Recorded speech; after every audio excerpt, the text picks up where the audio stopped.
মেহেদী হাসান মিরাজ কি করে বল করেন সেটা একটু মজা করেই দেখাচ্ছেন লিটন কুমার দাস। সেটা দেখে আবার নাজমুল আহমেদের পছন্দ হয়নি।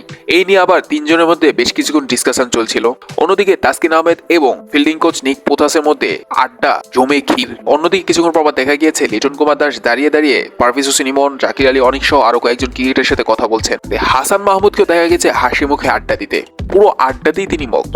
বর্তমানে এরকম দৃশ্য বা এরকম মোমেন্ট বাংলাদেশ ক্রিকেটে খুবই কম দেখা যায়, না দেখা যায় বললেই চলে। এই সমস্ত দৃশ্য বা এই সমস্ত মোমেন্ট মাশরাফির যুগে হরহামেশাই দেখা যেত। মাশরাফির যুগে সবাই এরকম ভাবেই থাকতেন, গল্প গুজব আড্ডা এই সমস্তই থাকতো মাশরাফির যুগে। কিন্তু মাশরাফি চলে যাওয়ার পর এরকম মোমেন্ট বা এরকম দৃশ্য খুবই কম দেখা যেত। তো অনেক দিন পর এরকম দৃশ্য দেখা গিয়েছে ওয়েস্ট ইন্ডিয়ান বিমানবন্দরে। আর কেনই বা দেখা যাবে না? ওয়েস্ট ইন্ডিজের মাটিতে টি-20-তে হোয়াইট ওয়াশ করেছে বাংলাদেশ। আর সেই কাপটা নিয়ে বাংলাদেশের উদ্দেশ্যে রওনা দিয়েছে বাংলাদেশি ক্রিকেটাররা। কিন্তু ফ্লাইট লেট হওয়ার কারণে বিমানবন্দরে অপেক্ষা করতে হচ্ছিল ক্রিকেটারদের। তো সেইখানেই আড্ডা জমিয়ে বসেছেন ক্রিকেটাররা।